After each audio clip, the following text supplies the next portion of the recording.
Hello, good morning, student of class 12 commerce.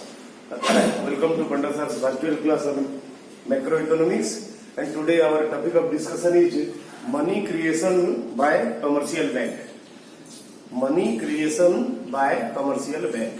And before starting the discussion, I would like to inform you students that this is a very important concept in macroeconomics, because whatever we are going to discuss in the later chapters are directly related to money creation. Unless you don't understand the process of money creation and in detail, you will not be able to understand concepts like aggregates, like aggregate demand, aggregate supply, level of income, level of employment, and total money supply, how credit is controlled in an economy. All these things have a direct relationship with money creation by commercial bank. That's why from exam point of view also, this is very important concept. Hence, just concentrate and try to understand. I've already sent the notes, and go through the notes, go through the discussion, go through your books, and whatever you are not able to understand, please ask me to clarify your doubts. So, what is money creation? Money creation, if we want to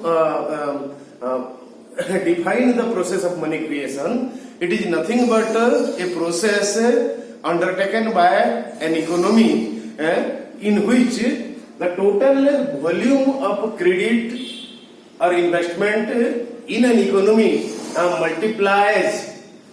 Actually, what happens? Actually, our conception is that, actually our understanding is that whatever is deposited in commercial banks are invested.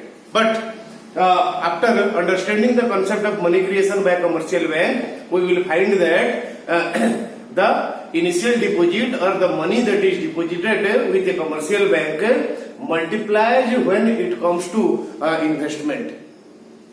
So, money creation, it is also called high powered money, and in the definition part of money, we have already discussed what is high powered money or what is broad money. That the liquidity, the rate of liquidity is very low, and it has a direct influence on income, level of income, that is level of aggregate income in an economy, and employment.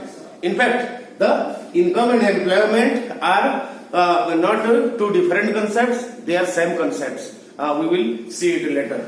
So, let us discuss the process of money creation, how the initial deposits multiplies through the process of money creation by commercial bank. So, in this numerical example, you can see that first, before going, you need to understand LRR. What is LRR? LRR is legal reserve ratio.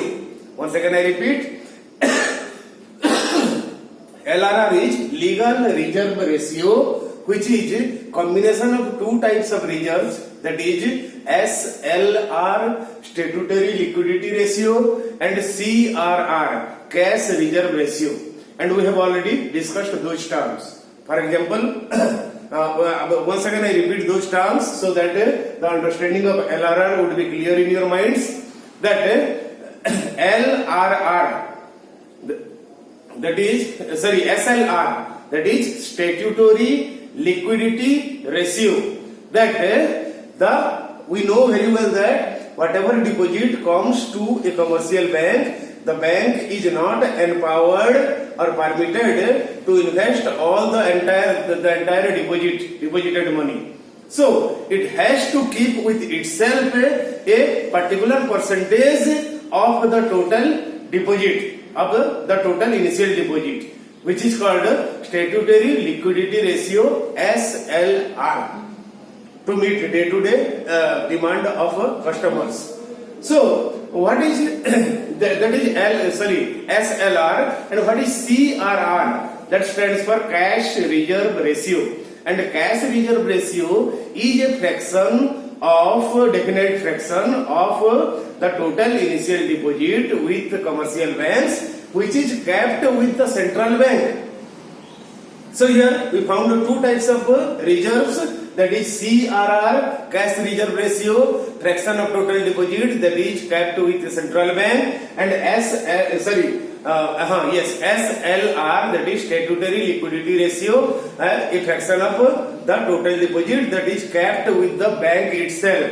It cannot invest that money. So the combination of SLR and CRR is legal reserve ratio. That means out of the total deposit or initial deposit, what by law, and who devised that law? It is the central bank and the Monetary Authority of India. They determine what percentage of the total deposit would be kept in reserve, and why and how it is the process functions. That is, if the economy, if the central bank wishes to curtail the purchasing power of people, then it would increase the LRR. That in detail we will discuss later. And if the purchasing, the level of investment, level of income and level of purchasing power, if the government or central bank wishes to increase, then what they would do? They would lower down the LRR, which has a direct relationship with the total amount of money created. So, with the help of this numerical example, let us understand the process of money creation by a commercial bank. Suppose the initial deposit is 1000 rupees. The commercial bank got total deposit of 1000 rupees and LRR is 20%.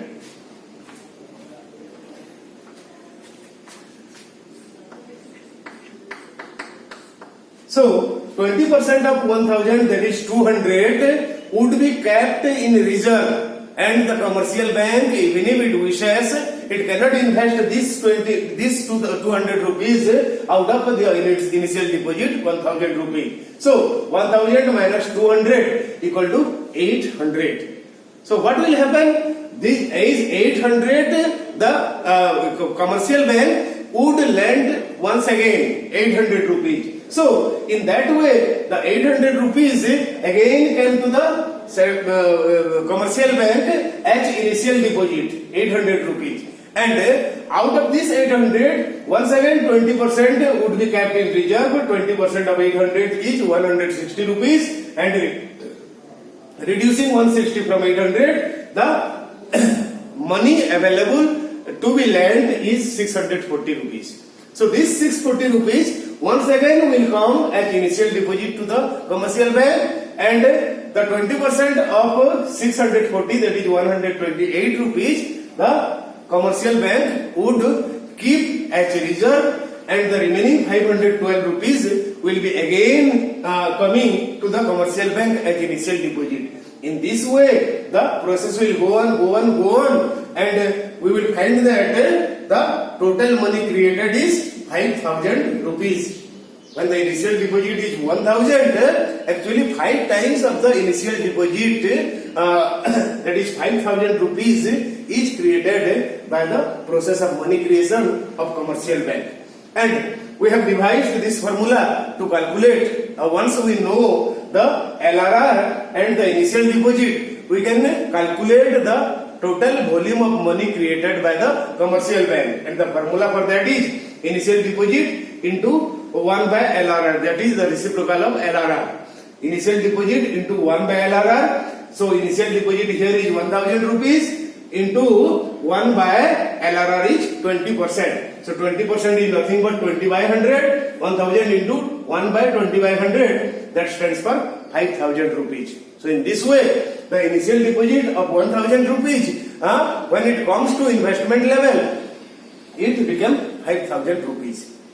So if there is 1000 rupees worth of initial deposit, then in an economy 5000 rupees worth of investment is possible, and that depends upon the LRR, which is fixed by the central bank or the government of India. So if the government wishes to reduce the money creation or reduce the amount of high powered money in the economy, then it would increase the LRR, and if it wishes to increase the volume of investment, then it would reduce the LRR. So this is all about the process of money creation by commercial bank. So go through everything, book, notes and this video, and if you get any doubt, please never feel shy to ask me. Thank you and have a nice day.